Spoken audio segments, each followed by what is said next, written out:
प्रस्तुत है संतोष पाठक जी द्वारा रचित गुमशुदा। पहला दिन। टेबल पर रखा लैंडलाइन फोन रिंग हो रहा था और मैं सुट्टे लगाने में व्यस्त था।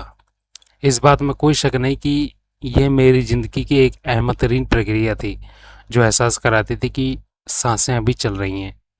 मगर रिसीवर उठाकर कॉल सुनना फिर भी जरूरी था क्योंकि वह मेरे किसी भावी क्लाइंट की हो सकती थी और मेरी ज़िंदगी, जैसा कि मैं अभी अभी बता कर हटा हूँ, सिगरेट के सुट्टों पर मुनहसर थी।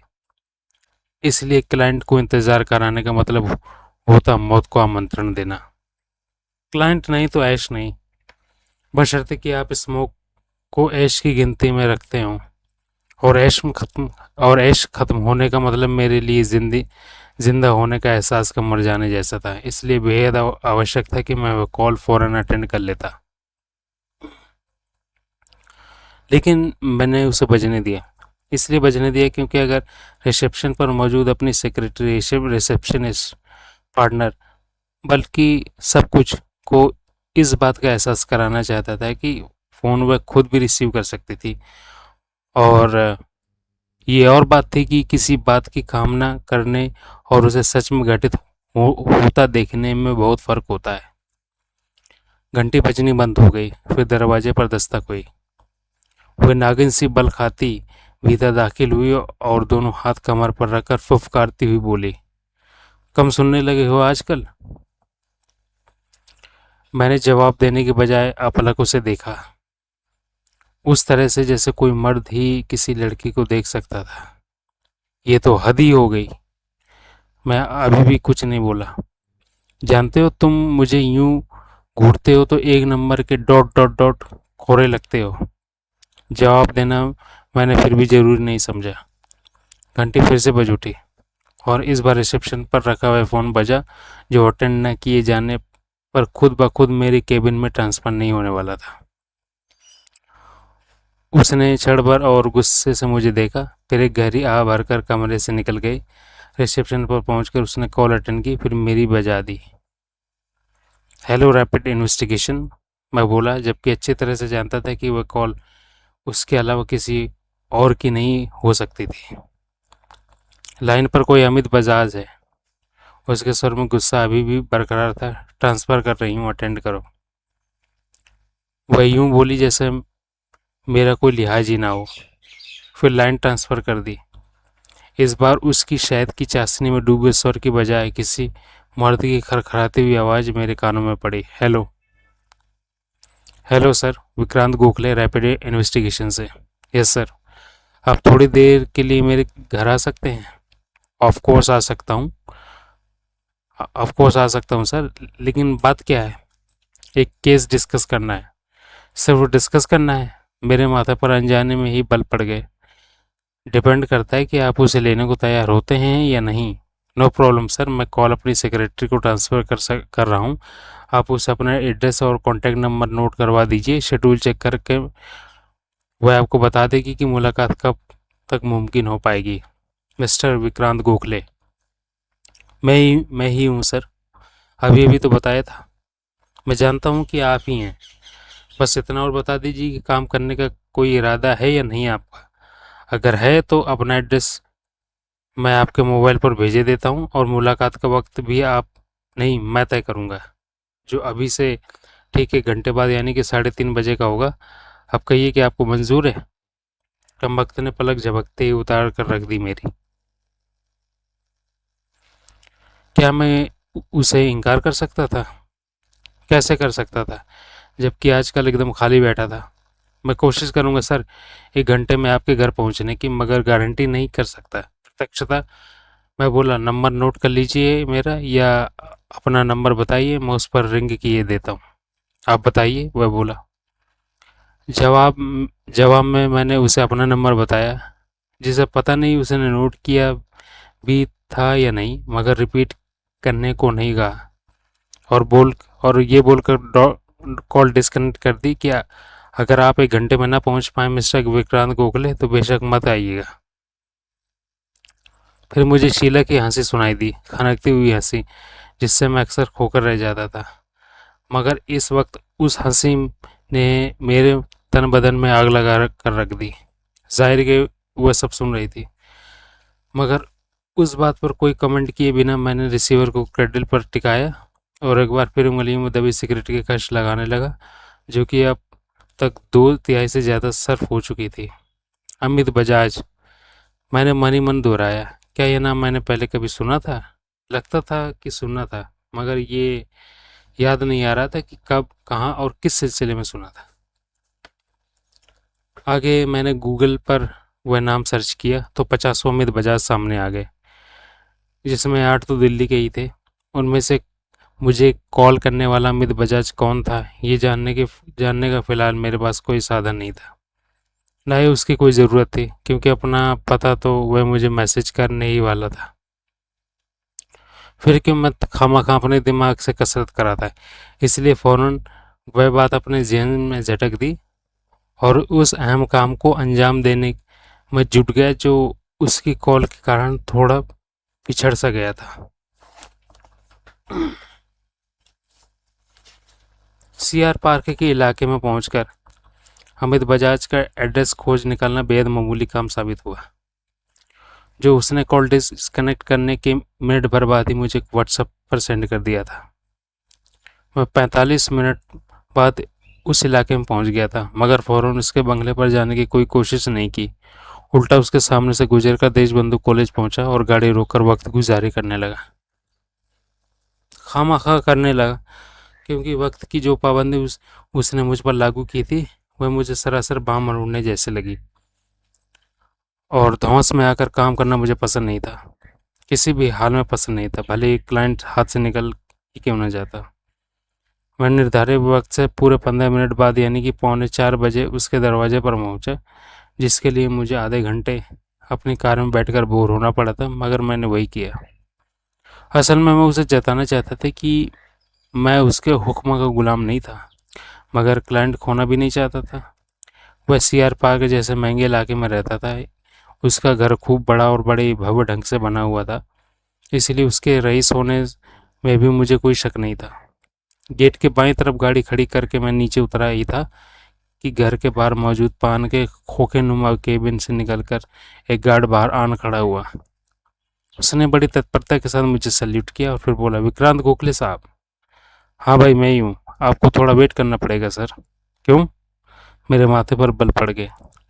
क्योंकि बजाज साहब ऐसा बोल कर गए हैं। वह घर पर नहीं है?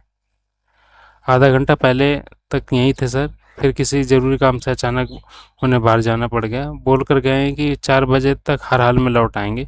कहकर उसने अपनी रिस्ट वॉच पर निगाह डाली और फिर बोला, जो कि बस बजने ही वाले हैं। मुझे टाइम देखना आता है भाई। मैं उसको अकल बांटता देखकर थोड़ा झुंझला सा उठा। इसलिए पता है कि 4 बजने में भी पूरे 15 मिनट बाकी हैं। 15 नहीं सर, तपाक से बोला, 13।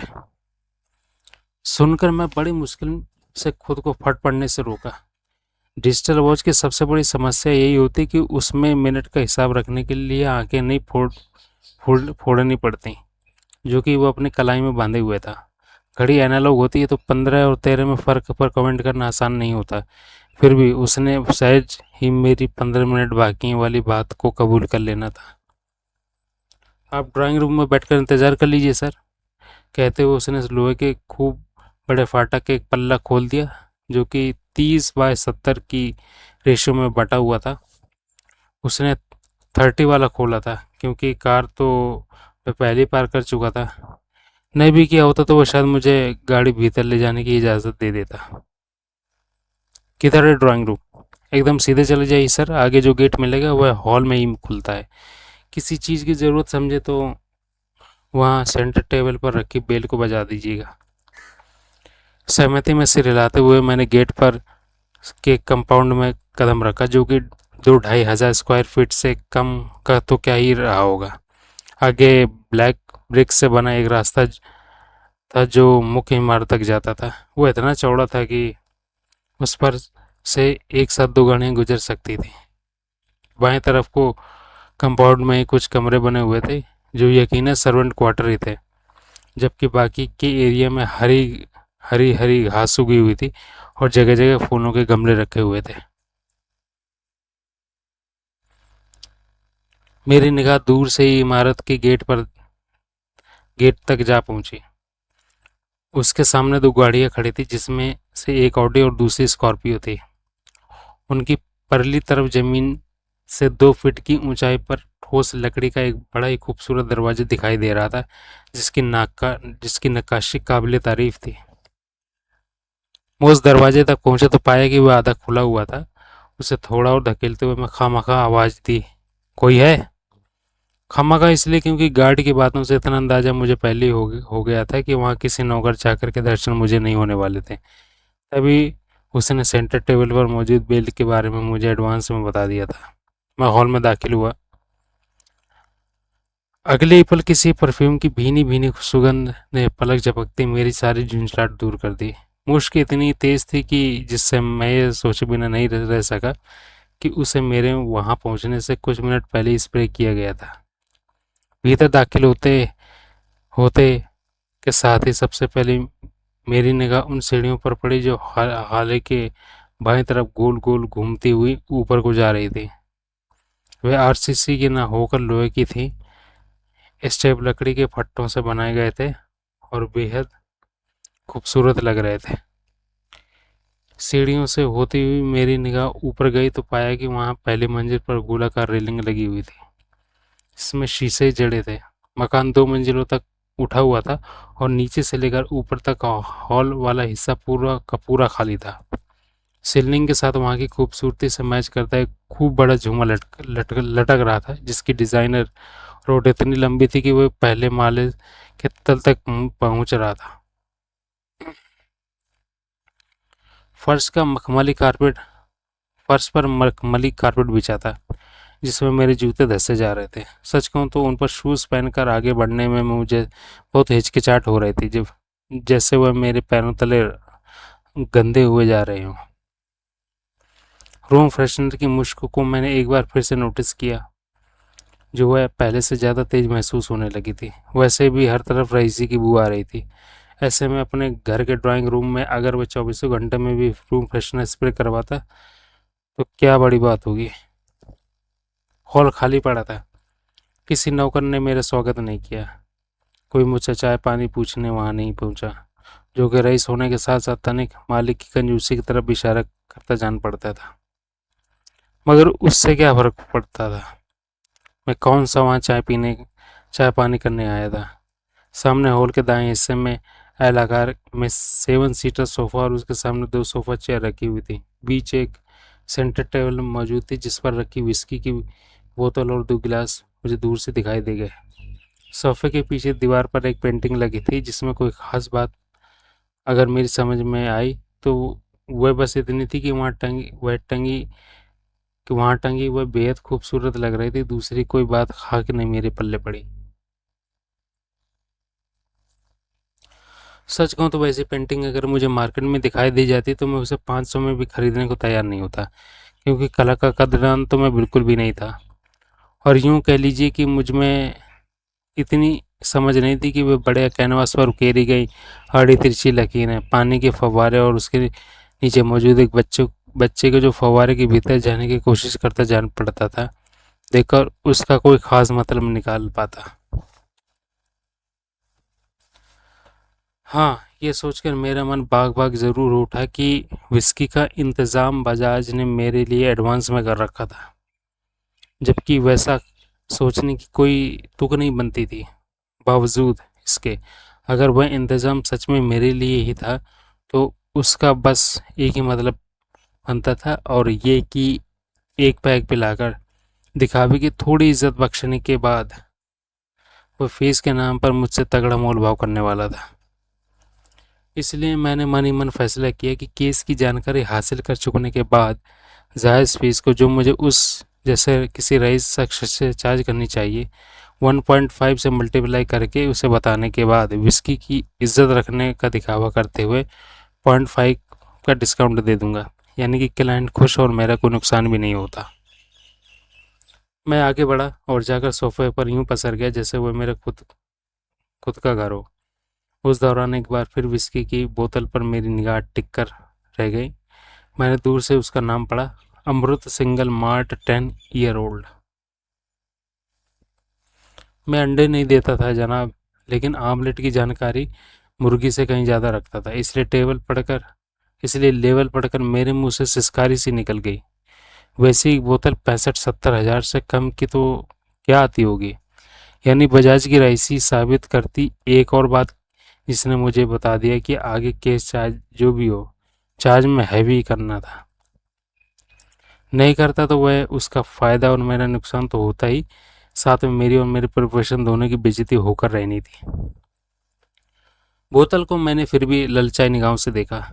ये बात अलग थी कि 10 साल पुरानी या नई विस्की में कोई अंतर मुझे आज तक नहीं पता लगा, जबकि मुफ्तखोरी के सदक़े ही सही वैसी बोतलों से यदा कदा पैग लगाने का मौका मुझे हासिल होता ही रहता है।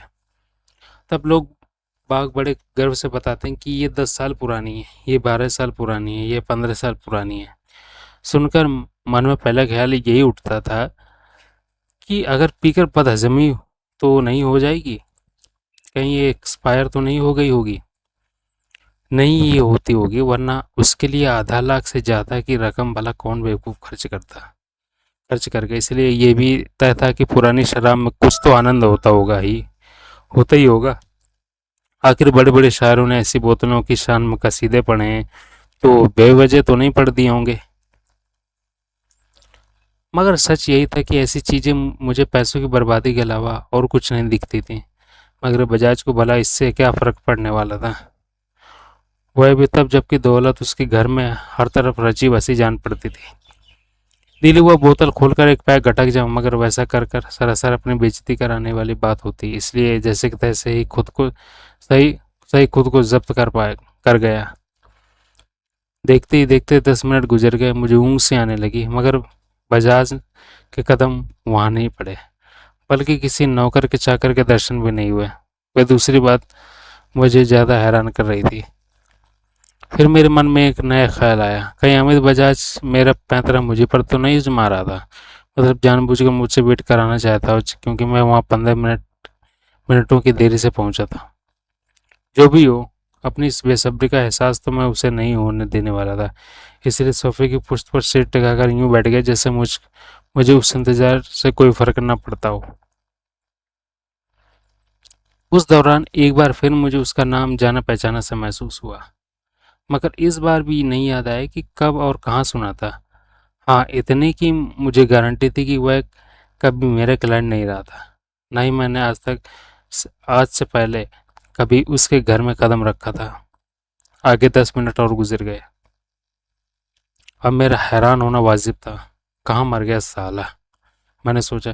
कहीं सच में मरी तो नहीं गया कहीं सच में मरी तो नहीं गया। उस ख्याल से मैं बड़ी मुश्किल से खुद को ठाके लगाने से रोक पाया। सोफे की पुश्त से सिर टिकाए टिकाए मेरी गर्दन दुखने लगी, बल्कि बार बार झपक कर रह जाती। तब मैं जबरन सीधा होकर बैठ गया। फिर मुझे उसको कॉल लगाना सूझा, मगर वह कोशिश बेकार साबित हुई, क्योंकि मोबाइल ऑफ था। मेरा मन भी तृष्णा से भर उठा। एक बार को दिल हुआ कि वहां से उठकर चल दूं, मगर थोड़ा और इंतजार करने में कोई बुराई नहीं थी। इसलिए जहर का घूंट पीते हुए मैं जहां का तहां बना रहा। जल्दी मुझे नींद आने लगी। जी हाँ, नींद आने लगी, जिसकी कोई वजह नहीं थी, क्योंकि बीती रात मैं घोड़े बेचकर सोया था। बल्कि गत एक सप्ताह से मैं वही कर रहा था। कोई केस जो नहीं था हाथ में, मगर नींद तो आ रही थी। बार बार पलकें झपकर रह जाती थी, जिन्हें खोले रखने के लिए मुझे भारी मशक्कत करनी पड़ रही थी। फिर बरबस ही मेरा ध्यान सेंटर टेबल के नीचे पोर्शन में मौजूद एक ख़ास आइटम की तरफ चला गया। वह परफ्यूम की अंडाकार बोतल थी, जो साइज में मुश्किल से 4 या 5 इंच रही होगी। अमूमन इस तरह के परफ्यूम मैंने गाड़ियों में ही रखे देखे थे। मैंने हाथ बढ़ाकर उसे उठा लिया, फिर सूंघ कर देखा तो फ़ौरन समझ गया कि ये हॉल में जो भीनी भीनी खुशबू महसूस हो रही थी, वह उसी से आ रही थी, ना कि वहाँ कोई रूम फ्रेशनर स्प्रे किया गया था। मैंने परफ्यूम को यथास्थान पहुंचाया और सिर को एक बार फिर सोफे की पुश्त पर टिक जाने दिया। अगले ही पल मेरी आंखें मूंदती चली गईं। उसके बाद क्या हुआ मैं नहीं जानता, क्योंकि तब तक मैं गहरी नींद में के आगोश में पहुंच चुका था। ये तो हद ही थी लापरवाही की। उस दौरान अगर बजाज वहां आ जाता तो मेरे बारे में क्या सोचता, मगर उस बारे में मैं सोचने लायक मैं बचा ही कहाँ था। मैं सो रहा था, जाने कब तक सोता रहा था। मेरी आंख खुली तो पाया कि सिर से टीसें उठ रही थी, धड़कन बढ़ी हुई थी और जिसमें अजीब सा तनाव व्याप्त था। मगर ज़्यादा ध्यान सिर के दर्द की तरफ गया जो बुरी तरह दुख रहा था, जिसकी कोई वजह उस वक्त मेरी समझ से परे थी। सामने सूट बूट में सजा धजा अमित बजाज बैठा था, जिसके बारे में अब मुझे यकीन हो गया कि मैं उसे नहीं पहचानता था, बल्कि अमित बजाज तो उसे इसलिए कबूल कर लिया क्योंकि उसके अलावा उस वक्त किसी और के वहाँ बैठे होने की कल्पना मैं नहीं कर सकता था।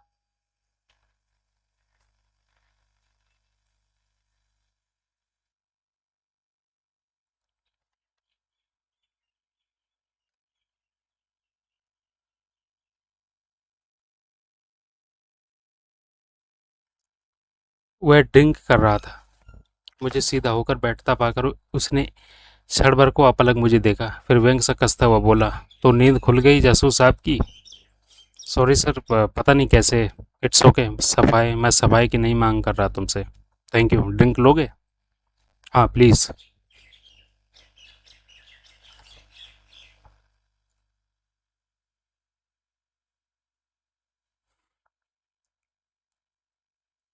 सुनकर उसने वहाँ मौजूद दूसरे गिलास में मेरे लिए एक जाम तैयार किया और फिर मुझे थमाने के बाद अपना गिलास थोड़ा सा ऊपर उठाकर बोला, चीयर्स।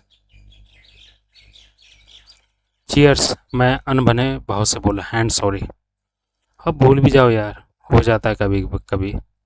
फिर तुम्हारा प्रोफेशन भी तो ऐसा है, पता नहीं कब सोने का मौका मिलता होगा और कब नहीं। अब मैं उसे कैसे बता सकता था कि पिछले एक सप्ताह के सिवा सोने के अलावा मैंने कुछ नहीं किया था। इसलिए उसकी बात के जवाब में अपने होठों में को मुस्कान वाले अंदाज से थोड़ा फैलाकर भर लिया। तत्पश्चात तत्पश्चात गिलास से एक चुस्की ली, जो नींद की खुमारी मेरे जहन से दूर हो गई। अलबत्ता सिर दर्द का कोई इलाज फिलहाल मेरे पास नहीं था। वक्त कितना हुआ है? मैंने यूं ही पूछ लिया। क्यों, तुम्हारी कलाई पर बंदी घड़ी बंद है? नहीं नहीं सॉरी।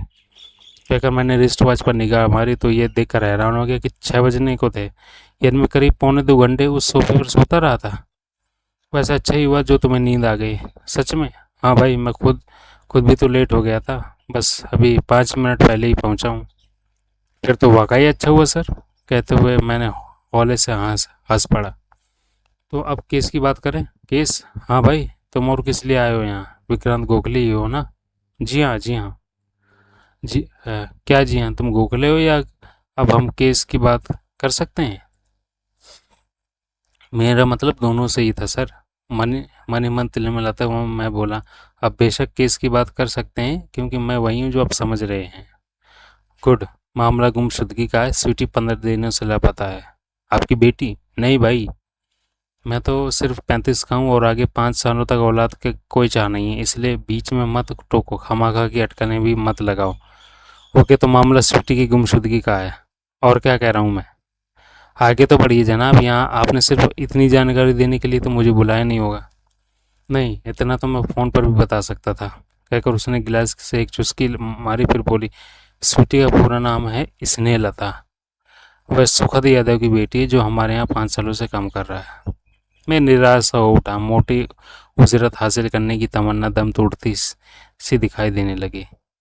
भला अपने नौकर की बेटी के लिए वह मेरी मुंह मांगी फीस क्यों भरता? उम्र कितनी है इस युवती की? प्रत्यक्षता मैंने पूछा। 17 साल। ठीक ठीक है, आगे बताइए। 29 अगस्त को गायब हो गई। पुलिस में उसकी गुमशुदगी भी दर्ज करवा चुका है सुखद, लेकिन अभी तक कोई पता नहीं लगा, जबकि उसे गायब हुए अभी 15 दिन बीत चुके हैं। घर कहाँ है यादव का? रहने वाला तो बरेली का है, लेकिन अब से ज़्यादा रहने वाला तो बरेली का, लेकिन जब से हमारे यहाँ काम शुरू किया है, परिवार के साथ यहीं एक सर्वेंट क्वार्टर में रहता है। बेटी भी साथ ही रहती थी और और एक तरह से तीनों ही यहाँ के मुलाजिम थे। सुखद मेरे ड्राइवर है, उसकी बीवी शकुंतला साफ सफाई का काम देखती है, जबकि स्वीटी 12th कर रही थी। साथ ही साथ यहाँ खाना पकाने की जिम्मेदारी उसी की थी, जो कि अब गायब है। 15 दिनों से गायब है, यहीं से। आखिरी बार तो उसे यहीं देखा गया था, मगर सुगंधन ने मुझे बताया कि वह उस शाम 7 बजे के करीब वह मार्केट के लिए निकली थी, जहाँ से वापस नहीं लौटी। कहकर कहकर वह क्षण भर को रुककर बोला, बाकी बातें हम तुम्हें सुगत बताएगा, बस आता ही होगा। उसके मुंह से उक्त फिक्रा निकला ही था कि एक हट्टा कट्टा युवक, जो कम से कम 17 साल की बेटी का तो बाप कहीं से नहीं लग रहा था, हॉल में दाखिल हुआ और हमारे करीब आकर खड़ा हो गया। यादव? Yes sir. ये प्राइवेट डिटेक्टिव विक्रांत गोखले साहब हैं। स्वीटी को तलाश करने की जिम्मेदारी मैं इन्हीं को सौंपने वाला हूँ, इसलिए ये जो भी पूछे उसका ठीक ठीक जवाब दो। Yes sir. स्वीटी की कोई ख़ास दोस्त? मैंने यादव से सवाल किया। नैना। स्वीटी और वह एक ही क्लास में थे, मगर उससे मगर उससे हमने पूछ कर देख लिया, पुलिस ने भी सवाल किया था, वह कुछ नहीं जानती। कोई कॉन्टैक्ट नंबर, एड्रेस? वह कुछ नहीं जानती सर। मैंने उसे खा जाने वाली निगाहों से घूरा। सूप के साथ चलनी भी हंसे, ये मुझे गवारा नहीं था। है, वह थोड़ा हड़बड़ाता हुआ बोला, नंबर भी और एड्रेस भी, बताओ। जवाब में उसने नैना की डिटेल्स पर एक कागज़ पर लिख कर दे दी। नैना के अलावा कोई दूसरी सहेली या बॉयफ्रेंड? मेरी बेटी वैसी नहीं थी सर, वह तमक कर बोला। कैसी नहीं थी? आप उसे गलत समझ रहे हैं। पुलिस भी इसी तरह सोचती है। क्या सोचती है पुलिस? एक ही वो हिचकिचाता हुआ बोला, स्वीटी किसी के साथ भाग गई है। मैंने कहा, वैसा कुछ? और क्या मतलब था आपका? पहले फैसला कर लो भाई कि तुम डिटेक्टिव तुम हो या मैं। अगर तुम हो तो जाकर खोज निकालो अपनी बेटी को, और नहीं हो तो हर बात का सीधा और सच्चा जवाब दो। मैं तुमसे पूछ रहा हूँ, समझ गए? हाँ हाँ। क्या हाँ? मैं समझ गया। गुड। अब बताओ, किसी लड़के के साथ दोस्ती थी उसकी? नहीं नहीं, मुझे बस साफ झूठ बोलता दिखाई दिया, मगर इस बात पर बहस करना बेकार था, इसलिए मैंने उसके हाथों उल्लू बनना कबूल कर लिया। कोविड में पढ़ती थी? नहीं, फिर? गोविंदपुर में एक सरकारी स्कूल है, जहाँ पाली सुबह की पाली लड़कियों की और दोपहर की लड़कों की होती है। स्कूल का नाम बोलो। इसी नाम से है, गोविंदपुरी सीनियर सेकेंडरी स्कूल, जो कि संगम विहार की तरफ जाते वक्त बाएं हाथ को हनुमान मंदिर के सामने पड़ता है।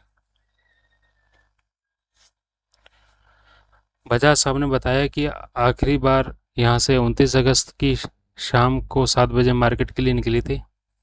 सही बताया। कौन सी मार्केट के लिए? पास में एक शॉपिंग कॉम्प्लेक्स है, हमेशा वहीं जाती थी। इस बात का एहसास तुम्हें कब हुआ कि स्वीटी मार्केट से वापस नहीं लौटी थी? 8 बजे, जब डिनर तैयार करने की बारी आई। तब तुमने क्या किया? खाना बनाने का काम अपनी वाइफ को सौंपा और खुद उसकी तलाश में निकल गया। पूरा मार्केट छान मारा, लेकिन स्वीटी मुझे नहीं दिखाई दी। तब ये सोचकर वापस लौट आए कि क्या पता वह भी तब तक घर लौट आई हो। मोबाइल नहीं हो तो तुम्हारे पास होता है, लेकिन स्वीटी को तलाशने के लिए जाते वक्त मैं यही भूल गया था। वापस कितने बजे लौटे थे? 8:30 तक तो, या थोड़ा ऊपर हो रहे होंगे। फिर क्या किया? दोबारा उसे ढूंढ निकाल निकल गया दोबारा उसे ढूंढने निकल गया। घंटों मारा मारा फिरता रहा, मगर उसकी कोई खबर मुझे नहीं लगी। मोबाइल नहीं था उसके पास? था, लेकिन स्विच ऑफ आ रहा था। मैं बार बार उसका नंबर डायल करता, इधर उधर भटकता रहा। फिर रात 11 बजे वापस लौटकर साहब को पूरी बात बताई, तो ये मुझे लेकर पुलिस स्टेशन गए, जहाँ मैंने गुमशुदगी की एक एप्लीकेशन तो ले ली गई, मगर रिपोर्ट 24 घंटे बाद करने की बात कहकर वापस जाने को बोल दिया। यही दस्तूर है भाई, क्या कर सकते हैं। मैं कर सकता था, बजाज बोला। किया भी क्या? ASP AC ACP ACP Kulbhushan Singh मेरा जानकार है। मैंने उसे फ़ोन करके पूरी बात बताई, तो आगे उसने एसएचओ से बात की और फ़ौरन लड़की को तलाशने का हुक्म दिया। जिसके बाद पुलिस ने यादव से स्वीटी की तस्वीर लेकर उसे दिल्ली के तमाम थानों में सर्कुलेट किया और कंट्रोल रूम के ज़रिए शहर भर में मौजूद तमाम पीसीआर वैन्स को उस बाबत मैसेज भी प्रसारित करवा दिया। अफसोस कि उससे कुछ भी हासिल नहीं हुआ। स्वीटी आज भी लापता है ही है। पुलिस को कोई जानकारी नहीं मिली। मेरा मतलब है स्वीटी का पता भले ही नहीं लगा पाए, लेकिन इन्वेस्टिगेशन के दौरान कुछ तो फिर भी जाना होगा। नहीं ही जाना समझ लो। कुछ दिनों तक वह स्वीटी के साथ पढ़ने वाली लड़कियों से पूछताछ करके उन्हें परेशान करते रहे। फिर करना भी बंद कर दिया। तब मैं एक बार फिर एसीपी कुलभूषण सिंह से मिला, जिसने केस अपने ही किसी दूसरे डिपार्टमेंट में ट्रांसफ़र कर दिया। अजीब सा नाम था, देखो याद नहीं आ रहा है। Crime branch? नहीं, एफआईबी। हाँ हाँ हाँ, वही। तुम जानते हो ये क्या भला है? फास्ट इन्वेस्टिगेशन ब्यूरो, जिसका गठन 2020 में पेंडेमिक के दौरान किया गया था, मगर बाद में उसे रद्द करने की कोई कोशिश नहीं की गई। अब आप ये मत कह दीजिएगा कि केस जिस ऑफिसर को सौंपा गया है वो कोई लेडी इंस्पेक्टर है। नहीं कहूँगा। शुक्र था, वरना एफआईबी का नाम सुनते ही मेरी आंखों के सामने पहला चेहरा लेडी सिंघम का ही आता है, जो मुझ पर निगाह पड़ते ही ईंट फेंक कर मारने पर उतारू हो उठती है। पता नहीं मैंने ऐसा क्या बिगाड़ दिया था उस कमीनी का। कोई सब इंस्पेक्टर नरेश चौहान है? बजाज बोला। स्वीटी का केस वही देख रहा है। मेरे मुंह से आ निकल गई। आखिरकार वाया चौहान ही सही। इंस्पेक्टर गरिमा देश पांडे का दखल निकल ही आता था केस में। वैसे भी मेरी निगाहों में किसी केस का चौहान के पास होना और लेडी सिंघम के पास होना एक ही बात थी। था तो वह उसका माथा थी। कैसे उसके खिलाफ जा सकता था? बावजूद इसके कि चौहान मेरा दोस्त था, ऐसा दोस्त जो अपनी जिंदगी को मेरी उधारी मानता था। चौहान ने कुछ नहीं किया? प्रत्यक्षता मैंने बजाज से पूछा। अभी 2 दिन पहले तो केस उसके हाथ में आया है। किया भी है तो समझ लो हमें उसकी कोई खबर नहीं है। ठीक है, मैं पता कर लूँगा। और कुछ पूछना है तुम्हें यादव से? फिलहाल तो नहीं, मगर आगे कोई सवाल करना सोच सकता है, कहकर मैंने सुखद यादव की तरफ देखा। और अपना नंबर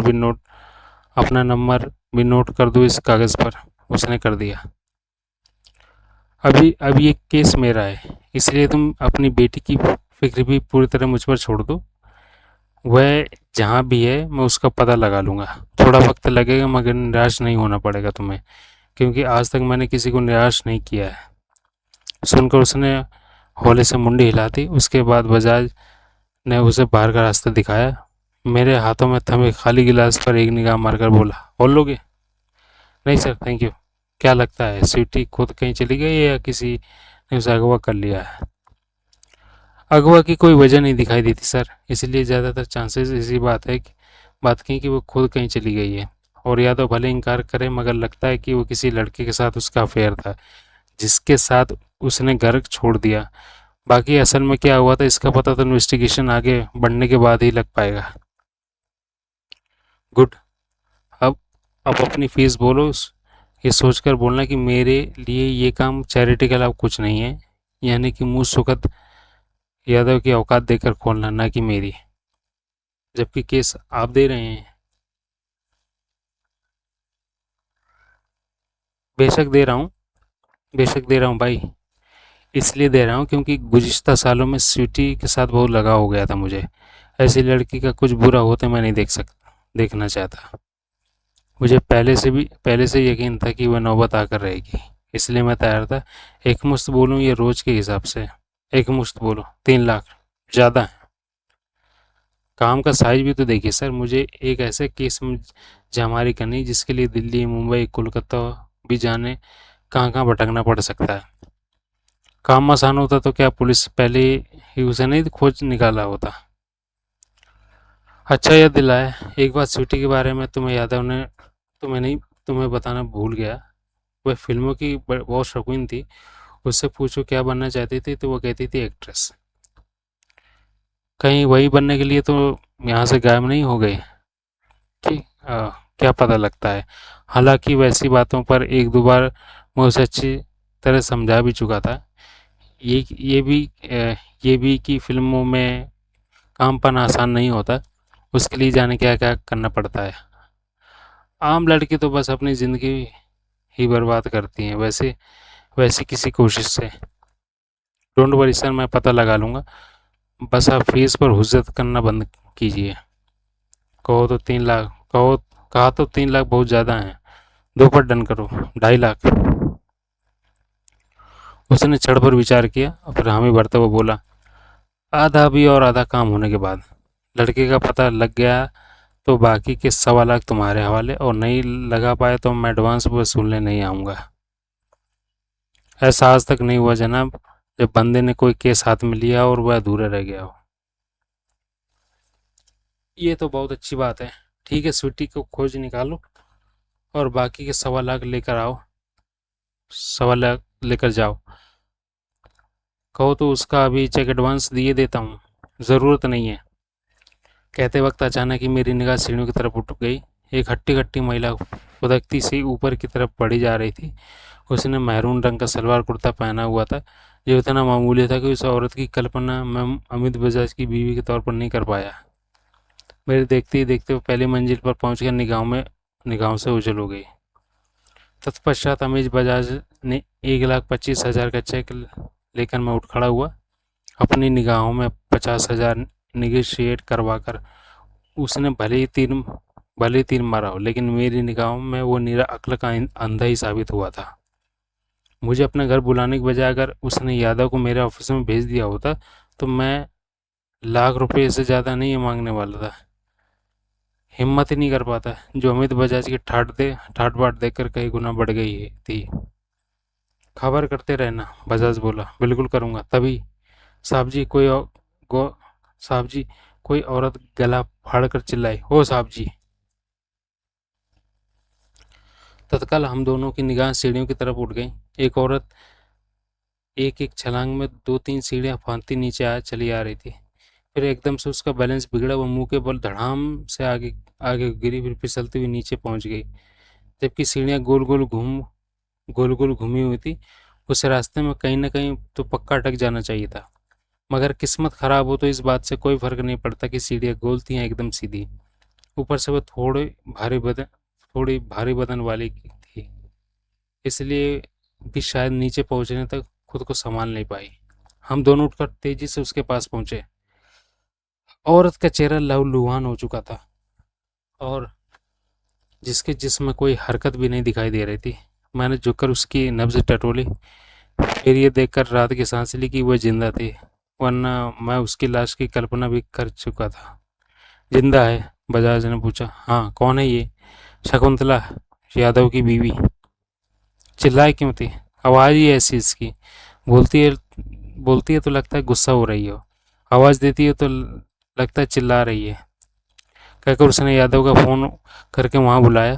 फिर हम तीनों उस औरत को उठाकर बार बजाज की तीसरी गाड़ी, जो कि एक नई नकोर सफारी थी, तक ले गए। वहाँ उसे पिछली सीट पर लिटा दिया गया।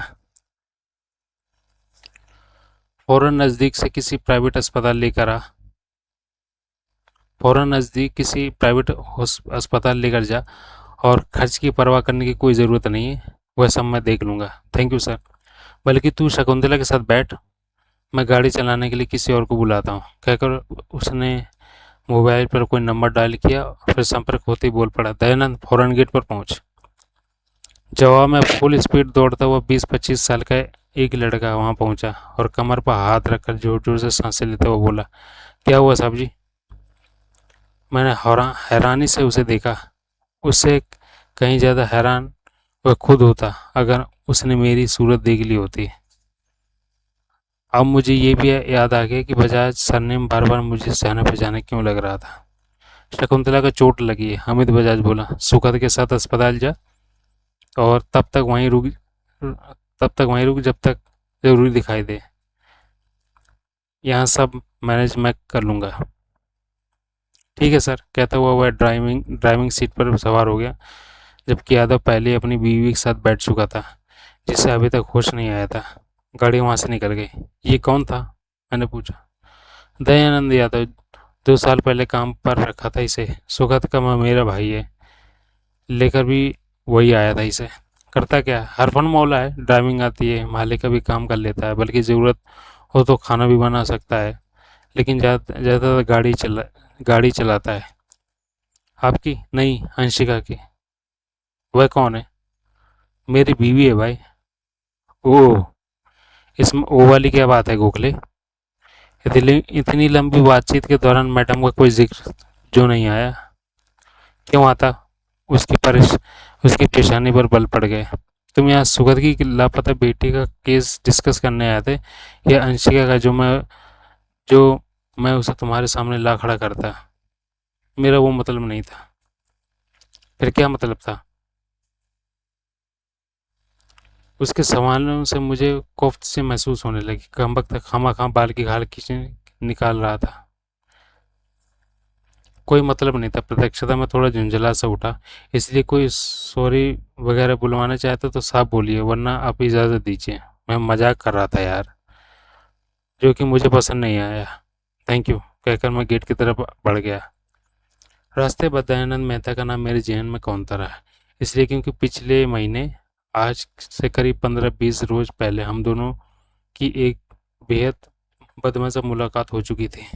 ऐसी मुलाकात जिसमें गुस्से के हवाले होकर मैंने उसे एक थप्पड़ भी जड़ दिया था, जबकि अमूमन मैं अपना आपा कम ही खोया करता हूँ। बहरहाल, बाहर खड़ी अपनी सालों पुरानी बलेनों में बैठकर मैं वहाँ से रुखसत हुआ। नहीं, सालों पुरानी से मेरा मतलब उसके खटारा होने से नहीं था। उल्टा वह तो आज भी नई नकोर दुल्हन दिखाई देती थी, मगर पुरानी थी तो थी। अब मैं उसे फिर से आज की तारीख में अपने ही नाम तो रजिस्टर नहीं करा सकता था, ना ही वैसी कोई ज़रूरत थी। रात 9:30 बजे अपने फेवरेट रेस्टोरेंट में खाना खजाना में डिनर करके अपने फ्लैट में पहुंचा। सिर का दर्द थोड़ा कम ज़रूर हो गया था, मगर पूरी तरह उससे निजात नहीं मिल पाई थी। इसलिए मैंने बात लेने का फैसला किया और कपड़े उतारकर बाथरूम में दाखिल हो गया। आगे शॉवर की टूटी घुमाई ही थी कि पानी की बौछारों के बीच मुझे अपने सीने पर जलन का एहसास हुआ। मैंने टूटी फौरन बंद की और बाएं तरफ घूम गया, जहां एक आईना लगा हुआ था। उसमें अपनी छाती के अक्ष देखकर मैं बुरी तरह चौंक उठा, क्योंकि वहां खरोंचों के कुछ ताज़ा निशान बने दिखाई दे रहे थे। यूं लग रहा था जैसे बेधानी में मैंने अपने नाखूनों से खुजली कर दी हो, जबकि वैसा कुछ मुझे याद नहीं आया। वह खरोंचें इतनी गहरी थी कि उनके बनने के साथ मेरा ध्यान उस तरफ चले जाना चाहिए था, जो कि नहीं गया था। ये मेरे लिए खासा हैरानी की बात थी। मैंने उसे नज़रअंदाज करके बात लेना शुरू किया तो वैसी जलन मुझे अपनी पीठ पर महसूस हुई, जिसे जिसे देख पाने का मेरे पास कोई रास्ता नहीं था। इसलिए सब भुलाकर नहाने में जुट गया। ठंडे पानी ने मेरे सिर के दर्द को भले ही राहत पहुंचाई, मगर उसी अनुपात में सीने और पीठ की जलन का एहसास भी कराया। मैंने हाथ पीठ पीछे ले जाकर उसे जगह को टटोलना। वहाँ जलन का एहसास हो रहा था तो लगा कि सीने की तरह वहाँ भी कुछ खरोंचें बनी हुई थी। कैसे बन गई, ये बात अभी भी समझ से बाहर थी। बहरहाल, नहा धोकर मैं अपने बेडरूम में पहुंचा और लैपटॉप उठाकर अधलेटा सा बेड पर बैठ गया। फिर MI वर्ड में एक नई फाइल बनाई और उसको स्वीटी के नाम से सेव करने के बाद उसे रिलेटेड उन पॉइंट्स को टाइप करने में जुट गया, जो मुझे बजाज और स्वीटी के बाप सुगत यादव ने मुंह से सुनने को मिली थी। मेरा ज़्यादा यकीन इस बात पर था कि लड़की जहाँ भी गई थी अपनी मर्जी से गई थी, या फिर किसी खास दोस्त के साथ हमेशा के लिए निकल गई थी। ऐसी लड़की की तलाश पाना कोई आसान काम नहीं साबित होने वाला था, न ही मेरी वह स्पेशलिटी थी। अगर कई दिनों से खाली बैठा होने के कारण केस को ना नहीं कह पाया था, वैसे भी मुंह मांगी फीस मिल रही थी, तो एक बार मैं शेर की मान में भी छलांग लगा सकता था। ये तो बस एक लड़की की गुमशुदगी का मामला था। अपने काम से मैं फारिग हुआ ही था कि कॉल बेल बज उठी। वॉल क्लॉक पर निगाह गई तो मैंने पाए 11 बजने को थे। इतनी रात गए तो मैं किसी के वहाँ पहुँचने की उम्मीद नहीं कर सकता था। कहीं शीला तो नहीं थी?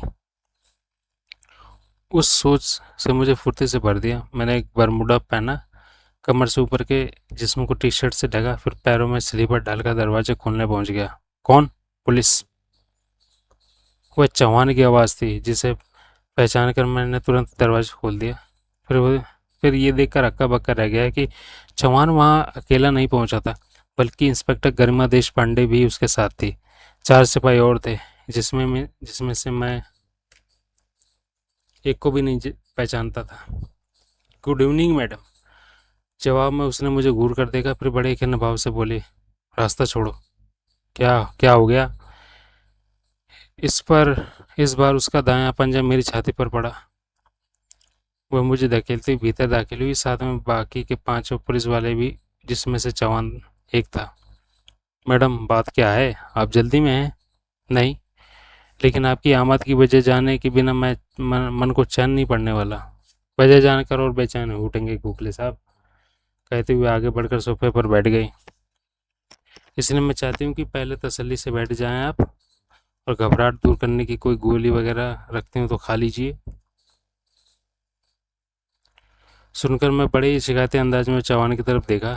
वह तुरंत परे ताकने लगा। मेरे मुंह से ना चाहते हुए भी वो एक गहरी आह निकल गई। फिर मैंने उसके हुक्म का पालन किया और सामने एक सोफा चेयर पर बैठ गया। धंधा कैसा चल रहा है गोखले साहब? सिंगनी ने मुस्कुराते हुए पूछा, मगर मुझे यूँ महसूस हुआ जैसे वह इस बात का अंदाज़ा लगा रही हो कि अगर मेरी खाल उधेड़ कर मांस अलग करके तराजू पर रख दिया जाए तो उसका कुल जमा वेट कितना होगा। अच्छा चल रहा है, प्रत्यक्षता मैंने जवाब दिया। कोई हालिया ऊंच नीच धंधे में? और उसके किस बारे में पूछ रही हूँ मैं? नहीं, कोई ऊंच नीच नहीं है, सब पहले जैसा परफेक्ट है। मगर आप बस यही जानने तो नहीं आई होंगी यहाँ? नहीं, साथ में आपका हालचाल भी लेना ही था।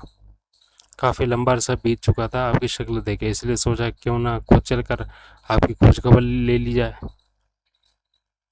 बहुत अच्छा किया मैडम। किसी का हालचाल पूछने जाने का इससे अच्छा रास्ता और क्या हो सकता है कि साथ में अपने आधा दर्जन कलीग्स को भी ले लिया जाए। आपकी मेहनत बहुत कमज़ोर जान पड़ती है। आधा दर्जन तो तब होंगे जब आप मुझे भी बाकी लोगों के साथ अपनी गिनती में शामिल करें। लेकिन आप कलीग्स कलीग्स की बात कर रहे हैं, जिनकी संख्या 5 है, चाहे तो गिन लीजिए। फिर मैंने गहरी सांस खींची। क्या करता, कम बताकर ही राजी नहीं हो रही थी कि मेरे घर क्यों आई थी। मगर इतना अंदाज़ा तो मैं उसके बताए बिना भी लगा सकता था कि बात खास थी, वरना वह गाजे बाजे के साथ मेरे फ्लैट पर नहीं पहुंची होती। पर बस ही मेरा ध्यान स्वीटी की तरफ चला गया। कहीं उसके साथ कुछ बुरा तो नहीं घटित हो गया। लेकिन अगले ही पल मुझे अपना ख्याल बदल देना पड़ा, क्योंकि अभी तक मैंने में एक कदम भी आगे नहीं बढ़ाया था। इसलिए ये तो हो ही नहीं सकता था कि मैं पुलिस की कोई लाइन क्रॉस कर दी हो। पानी होगा आपके घर में? उसने पूछा। होगा ही, आखिर इतने बड़े बड़े वाले डिटेक्टिव हैं। पानी तो तब भी जाता आपको मैडम, अगर मैं किसी गिनती में नहीं रहा होता। भला ऐसा कौन शख्स होगा जो जिसके घर में पानी उपलब्ध ना हो? मैं थोड़ा कुड़कर बोला, बस इतना और बता दीजिए कि पानी नीट लेंगी या उसमें विस्की का तड़का लगा दूं? नहीं, मुझे दोनों ही चीज़ों की कोई ज़रूरत नहीं है। सुनकर मैंने बड़ी मुश्किल से खुद को ये सवाल करने से रोका कि जब ज़रूरत नहीं है, कमीने तो पूछ क्यों रही है। मगर वैसा सवाल करना कोई आसान काम नहीं था, इसलिए मन ही मन पिचपिचा कर रह गया।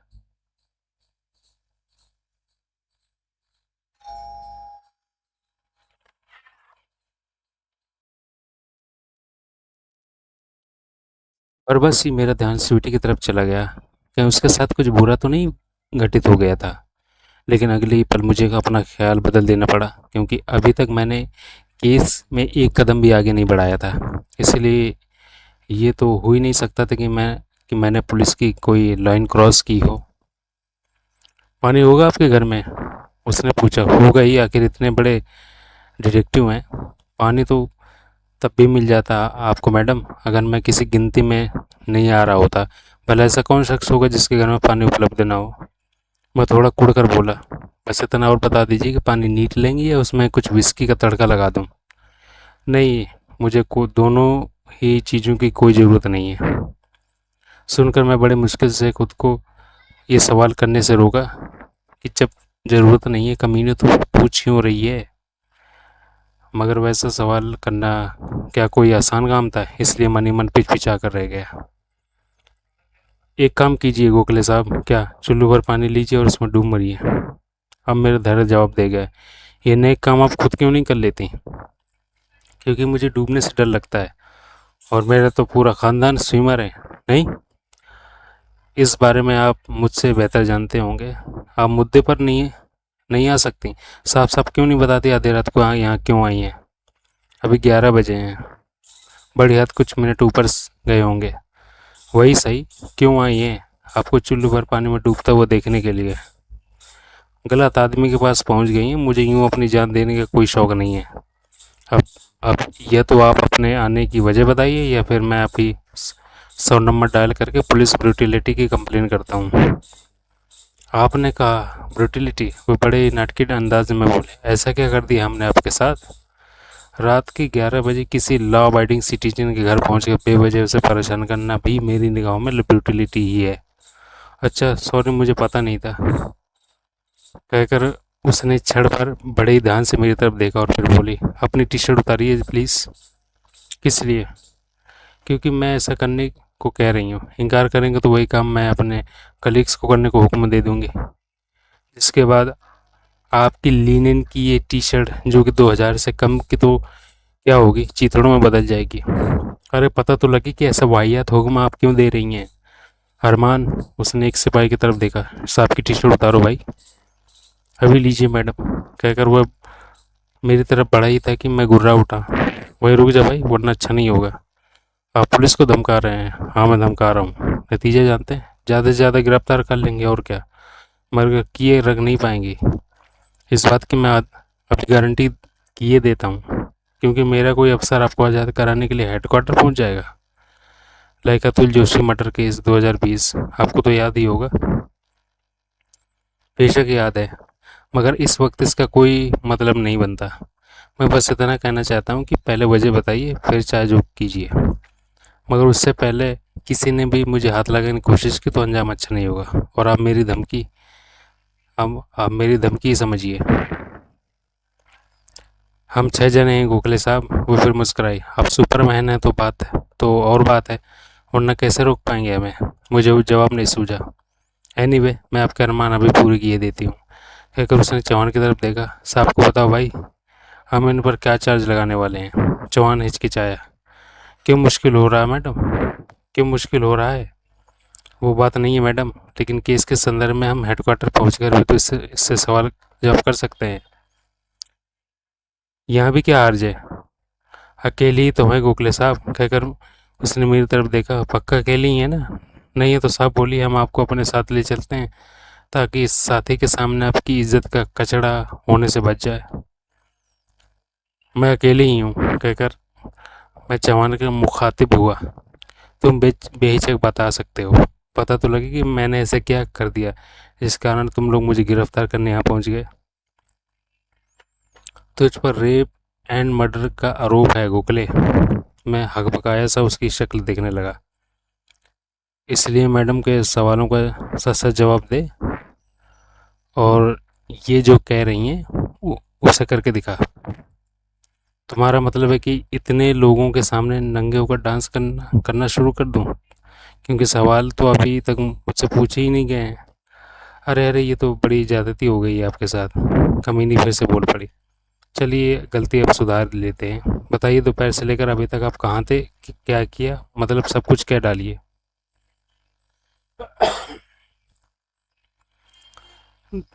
2 से 3:15 तक मैं आपके ऑफिस में था। फिर एक क्लाइंट अमित बजाज के बुलावे पर उससे मिलने सीआर पार्क चला गया। आपकी जानकारी के लिए बता दूं, वो बजाज वो शख्स है जिसके ड्राइवर की बेटी 15 दिनों से लापता हो गई थी। वो केस पहले से ही आप लोगों के पास है, इसलिए बजाज को न जानता होने का कोई मतलब नहीं बनता। आगे बढ़िए, बजाज के घर आप कितने बजे पहुंचे थे? 3:45 बजे, मगर बजाज उस वक्त घर पर नहीं था। उसके गार्ड ने मुझे बताया कि मालिक थोड़ी देर में आने की बात कहकर गए हैं। साथ में ये भी कहा कि पहुँचूँ तो मुझे ड्राइंग रूम में बैठकर वेट करने को बोल दिया जाए, जो कि आपको कबूल हो गया। होना ही था, आखिर वो मेरा होने वाला क्लाइंट था। उससे मिले बिना वापस लौट जाने का मतलब होता अपना नुकसान कराना, न कि उसका। राजधानी में क्या डिटेक्टिव की कोई कमी है? अभी जैसे उसने एक विक्रांत गोखले से संपर्क किया था, वैसे किसी दूसरे, तीसरे या चौथे से कर सकता था। यानी आप वहाँ व्यावसायिक मजबूरियों के तहत रुके थे? हाँ, आप ऐसा कह सकती हैं। ऑफिस से आप खुद के 3:15 बजे निकला बताते हैं, और मुझे पहले से मालूम है कि वह जगह साकेत में है। ऐसे में मुझे बहुत हैरानी हो रही है कि गोखले साहब की साकेत से सीआर पार्क पहुंचने में आपको 1 घंटा लग गया। उतना नहीं लगता, मगर किसी वजह से मैं जानबूझकर वक्त जाया किया था। वजह बताइए। बेहद मामूली है, लेकिन आपको यकीन नहीं आएगा। मुझे तो इस बात पर भी यकीन नहीं आ रहा था कि आप गोखले सब रेपिस्ट हो सकते हैं, मगर आखिरकार करना ही पड़ा। आपके कहे पर भी कर लूँगी। मैंने किसी का रेप नहीं किया। उस पर हम बाद में आएंगे, पहले आप अपनी लेट लतीफ़ी की वजह बयान कीजिए। छिपाने का कोई फ़ायदा नहीं था, इसलिए मैंने बता दिया। हद है, पूरी बात सुनकर बोला। ऐसा भी कोई करता है क्या? हो सकता है ना करता हूँ, मगर उस वक्त मुझे जो ठीक लगा मैंने किया। ओके, तो आधा घंटा देशबंधु कॉलेज के सामने खड़े हो रहने के बाद आप 3:45 बजे बजाज के घर पहुंचे। फिर गार्ड ने कहने पर भीतर ड्राइंग रूम पर जाकर बैठे। फिर ठीक? जी हाँ। उसके बाद क्या हुआ? उस सोफे पर बैठकर उसके वापस आने का इंतजार करने लगा। फिर जाने मुझे कैसे नींद आ गई। नींद आ गई? आप मजाक कर रहे हैं। अगर आपको पसंद हो तो कर सकता हूँ, मगर अभी सच बोल रहा हूँ। ठीक है, मैंने आपके सच पर यकीन कर लिया। अभी बताइए कि बजाज वहाँ कितने बजे पहुँचा था? 6 बजे। मेरा मतलब है कि जब मेरी आँख खुली तो मैंने उसे अपने सामने बैठकर ड्रिंक्स करता पाया। तब 6 ही बजे थे। आप चाहें तो बजाज के इस बारे में दरियाफ्त कर सकती हैं। ज़रूरत नहीं, आप कोई झूठ थोड़ी बोल रहे होंगे। Thank you. उसके बाद क्या हुआ? जवाब में मैंने वहाँ हुई तमाम बातचीत अक्षरशः दोहरा दी। फिर शकुंतला की सीढ़ियों से फिसलने की घटना बयान करने के बाद बोला। उसके बाद मैं वहाँ से निकल गया। 7 बजे ऑफिस पहुँचा और 1.5 घंटा रुका। 8:30 के करीब ऑफिस बंद करके अपने कार में सवार हुआ और यहाँ पास के एक रेस्टोरेंट खाना खजाना में जाकर डिनर करने के बाद घर आ गया। तब से यही हूँ। आप बताइए कि बीच में किसी का रेप या मर्डर कब कर दिया मैंने? बताएंगे? बस एक आखिरी बात और। क्या? अभी अभी जो कुछ आप बता कर हटे हैं उसमें से कोई जोड़ घटाव करना चाहते तो मैं आपको मौका दे रही हूँ। कर सकते हैं।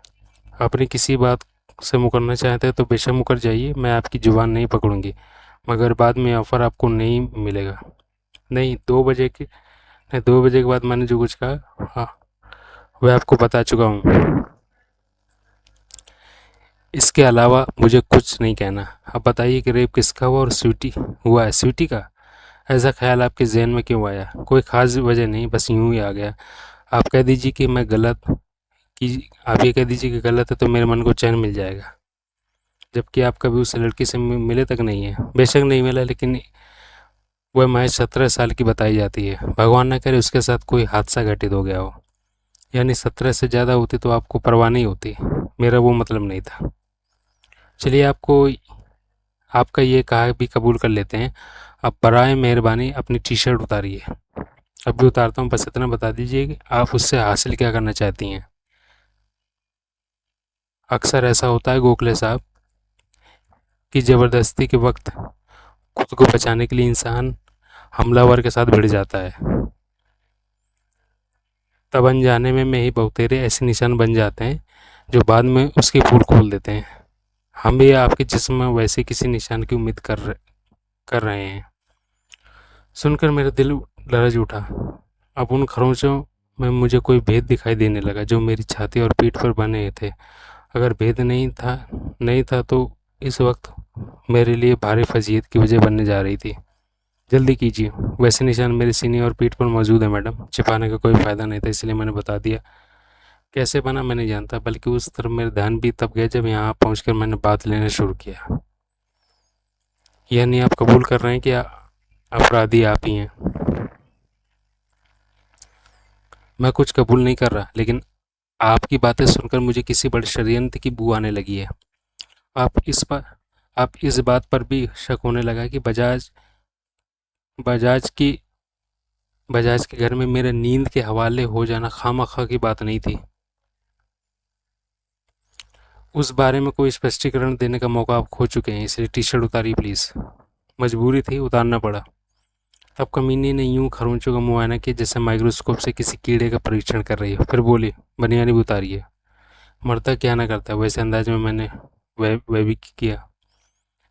इसकी पीठ पर तो जगह जगह खुर्ची पड़ी है मैडम, अरमान नाम का सिपाही बोला, और निशान एकदम ताज़ा जान पड़ते हैं। सुनकर सिंगनी अपनी जगह से उठकर मेरे पीछे पहुंची और क्षण भर मेरी पीठ का मुआयना करने के बाद वापस मेरे सामने बैठती हुई बोली, निशान बहुत गहरे हैं खोखले साहब, इसलिए मैं मान ही नहीं सकती कि उनकी तरफ फ़ौरन आपका ध्यान न गया हो। यही सच है मैडम। फिर बजाज के घर में जब मेरी नींद टूटी तो उस वक्त मेरे सिर में इतना तेज़ दर्द हो रहा था कि उसके सामने इन खरोंची की तरफ ध्यान न जाना कोई बड़ी बात नहीं थी। ऐसे झूठ का क्या फ़ायदा जिसके सच साबित होने की कोई गुंजाइश ही ना हो। इससे तो कहीं अच्छा है आप अपना जुर्म कबूल कर लीजिए।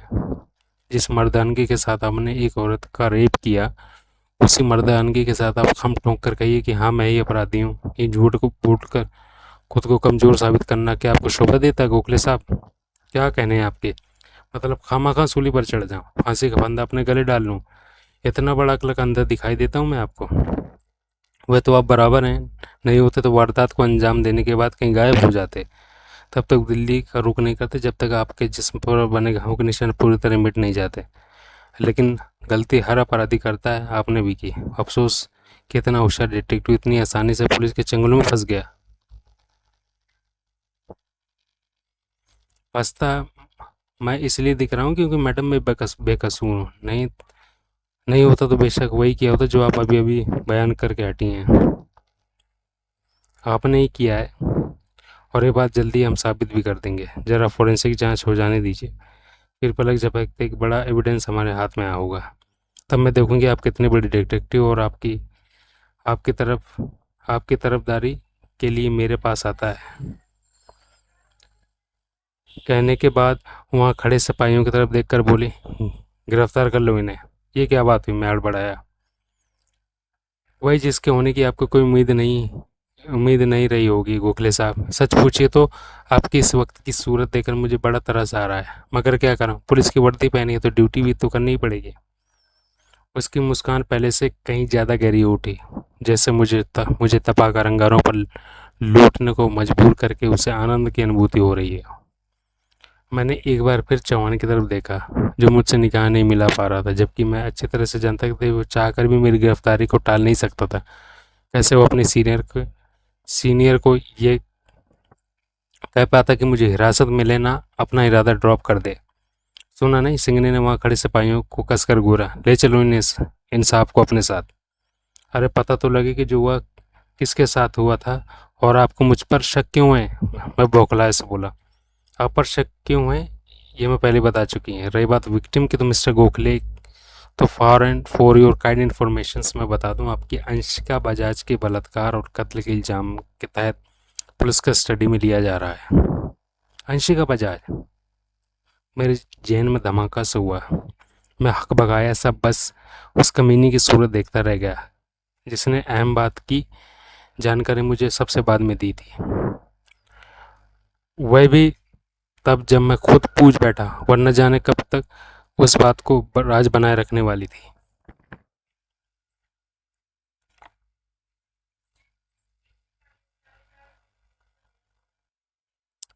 31 31